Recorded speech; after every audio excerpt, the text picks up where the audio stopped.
Welcome to the Deep Dive. Today, we're plunging into a topic that I think resonates with so many of us, especially as we look towards big life transitions. We're talking about the profound impact of hobbies and creative pursuits. Your retirement, for a lot of people, it's painted as this dream of freedom, right? Endless time, no alarms, just pure liberty. Right. The ideal. Exactly. But here's the catch, or, well, something we don't always talk about, that sudden abundance of free time. It can feel both totally liberating and surprisingly overwhelming. That's such a crucial point. Yeah, it can lead to boredom, maybe a sense of aimlessness, or even, a bit of a loss of identity if you're not quite prepared for it. It really can. And what our sources are emphasizing is that without some, let's say, intentional planning, this new chapter can actually be far more complex than people expect. Okay.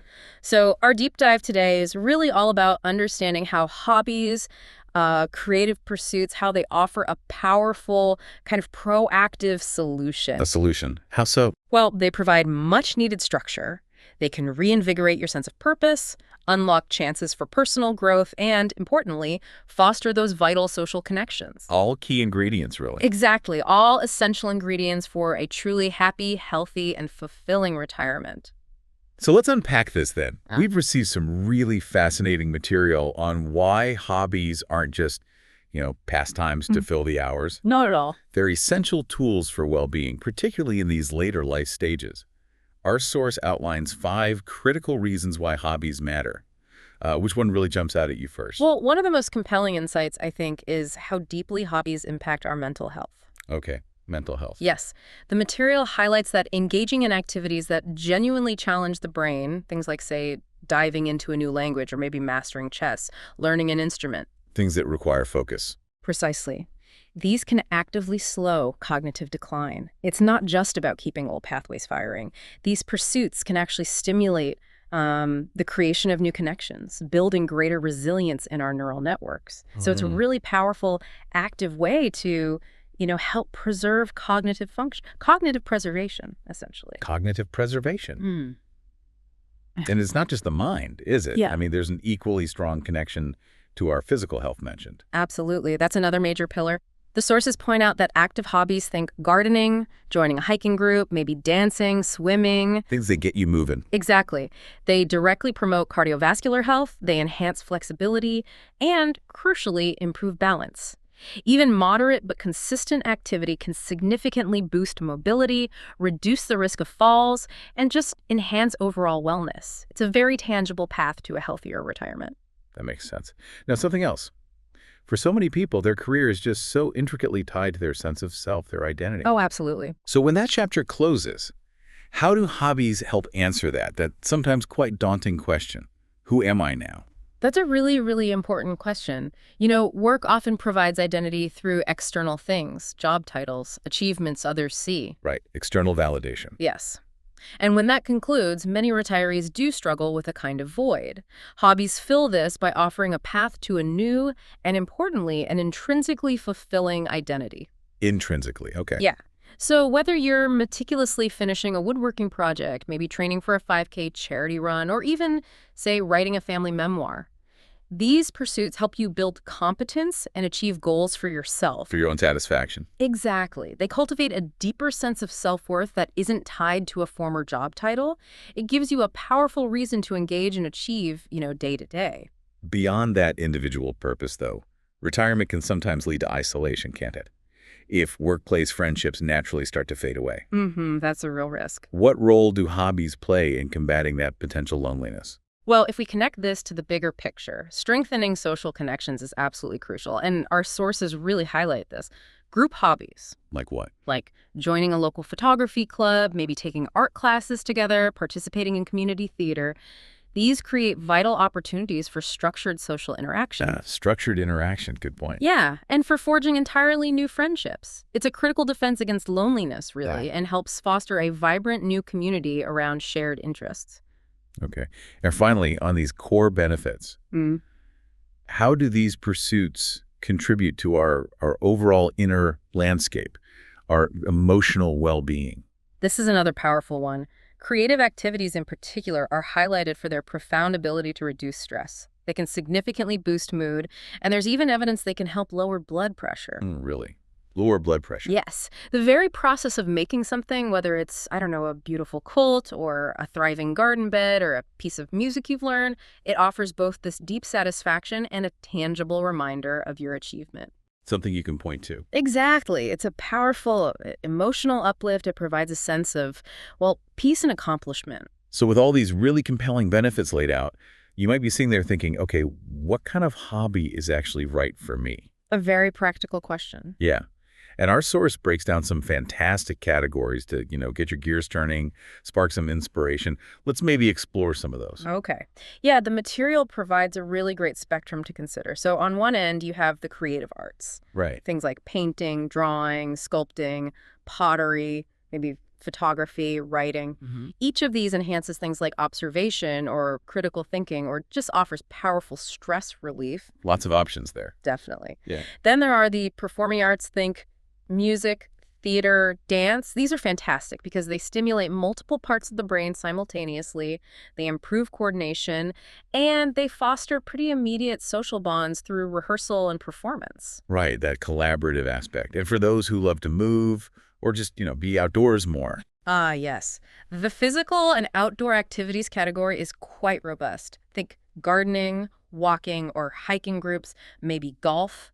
Pickleball is huge now. Oh, yeah, pickleball. Tennis. These are wonderful because they combine, usually, some light exercise with opportunities for community engagement or just the simple joy of nurturing something like in gardening. A nice balance. And for the more, let's say, cerebral types, there are intellectual and educational pursuits. Language learning, puzzles, strategy games like chess or bridge, or even continuing education classes. Like going back to school almost. Sort of.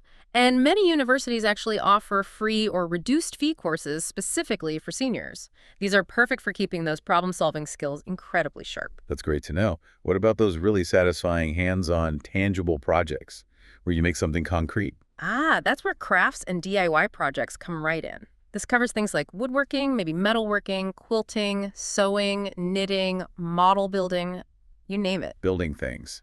Exactly. These pursuits offer precision skill building and produce practical, often deeply satisfying results. Something you can hold. Yeah. And finally, let's not forget, for those who really want to give back, there are service and community-based hobbies. This includes volunteering, maybe mentoring programs, participating in fundraising events. Combining purpose with community. Precisely. It perfectly blends that sense of purpose with social engagement and making a real impact in the community. Wow, okay. That is such a wide array. It almost feels a little daunting, How do you even begin to choose the right hobby for you out of all those possibilities? That's fair. It can seem overwhelming, but the source offers some excellent, very practical guidance here. Good. Like what? Okay, first step. Reflect on past interests. Think about activities you genuinely enjoyed, maybe before your career really took off or while you were busy raising a family. Retirement offers a time to revisit and maybe even deepen those old passions. Digging back into the past a bit. Yeah. But second, and this is kind of exciting, explore totally new areas. Don't be afraid to start something completely from scratch. Many people find profound joy in hobbies they never had the time or maybe even the courage to try earlier, like, say, watercolor painting or kayaking. Never too late to learn. Exactly. Your brain is absolutely ready to learn new tricks. And practicality surely plays a role too, right? Things like what it costs or how much physical effort is involved. Yes, absolutely. That's crucial. You really need to consider your physical and financial limits. I mean, while maybe taking up yachting is out of reach for most, Probably, yeah.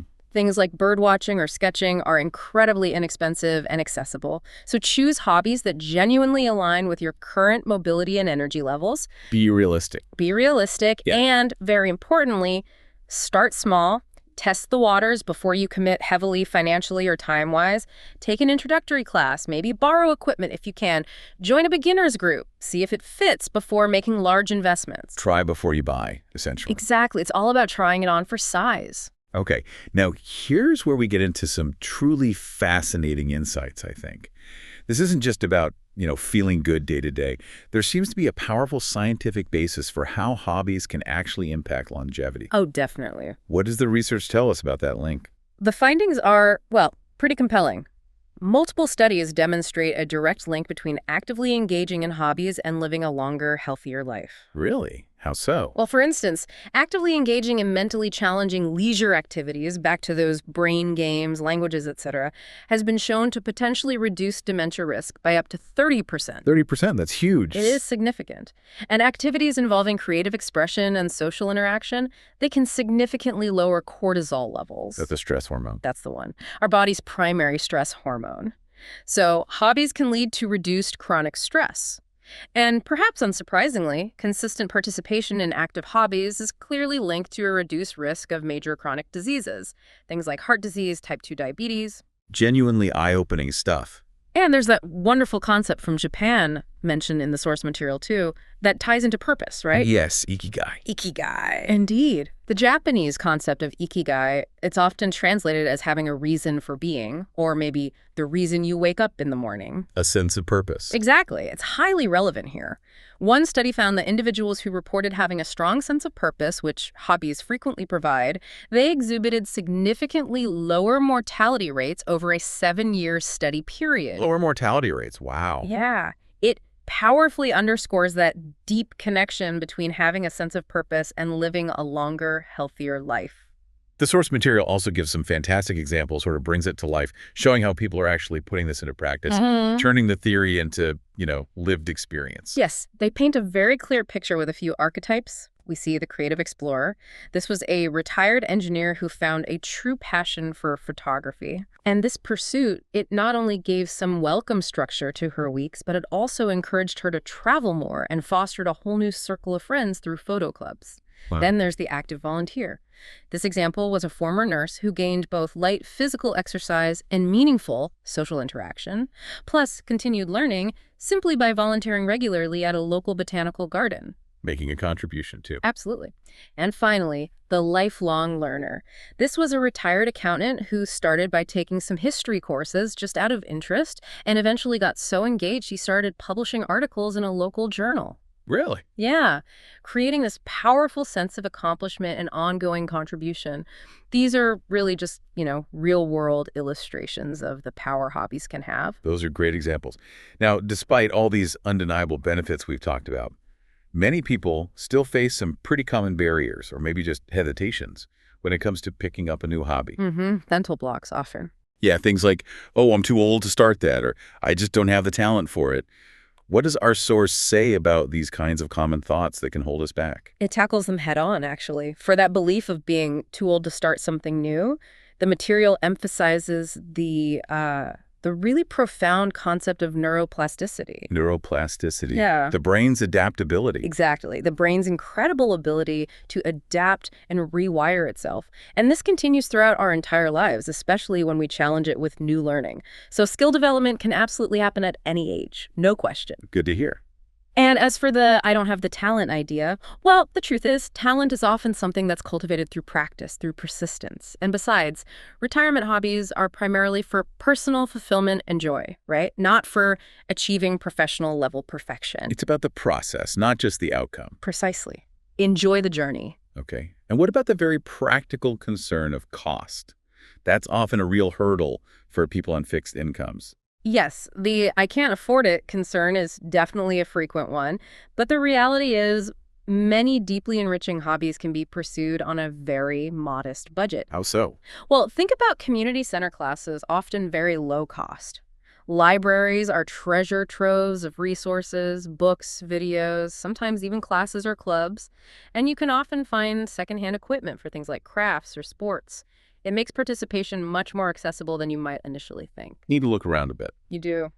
And finally, for that feeling of I don't know where to start, which is also common, the advice is pretty straightforward. Look to local community boards, senior centers, libraries again, even online interest groups on social media or specific websites. These are excellent starting points. And those trial classes you mentioned. Absolutely. Trial classes, introductory workshops, they are invaluable. They can really help you identify what truly resonates with you before you make a bigger commitment of time or money. All right, so let's say you've done that. You've overcome the hesitations, you've explored, you've taken the plunge, and found a hobby, or maybe two, that you enjoy. How do you then make sure it becomes a sustainable, deeply enriching part of your life, not just, a flash in the pan? That's the key, isn't it? Making it stick. The material provides some clear, actionable strategies for that integration. Okay, go through them. First, schedule your hobbies like appointments. Treat them with that level of importance. Regularity helps them seamlessly become habits, whether it's, say, a weekly art class or a daily 30-minute practice session on an instrument. Put it in the calendar. Put it in the calendar. Second, think about combining hobbies with travel. Imagine a photography trip focused on landscapes, or a hiking vacation, maybe a cooking retreat in Italy, or an art history workshop abroad. It adds purpose and structure to your explorations. Makes travel more meaningful. Definitely. Third, aim for a good mix. Blend social and solo activities. So maybe you enjoy journaling or painting on your own, but you also balance that with group activities like joining a choir or a book club. It creates a nice rounded experience. Best of both worlds. Exactly. And finally, a really nice motivator. Document your progress. Keep a scrapbook, maybe a photo journal, or even a simple blog. Tracking your improvements, celebrating small milestones. It provides powerful motivation to continue and shows you how far you've come. That sense of accomplishment again. It really reinforces it. It sounds like the payoff here, the overall benefit, extends far, far beyond just the activity itself. It seems to touch almost every part of a person's life in retirement. It truly, truly does. The psychological payoff is significant and really far-reaching. What we see is that retirees who actively engage in hobbies consistently report higher overall life satisfaction. Just feeling better about life. Feeling better, yes. Experiencing better moods, including measurably reduced rates of depression and anxiety. And interestingly, they tend to demonstrate greater adaptability. Adaptability, how so? A greater willingness to embrace change, to explore new opportunities, rather than perhaps resisting them or feeling overwhelmed by transitions. More resilient. More resilient, exactly. And these profound benefits often then extend outward. They can improve relationships with family and friends and contribute positively to overall physical and mental health markers. It's all interconnected.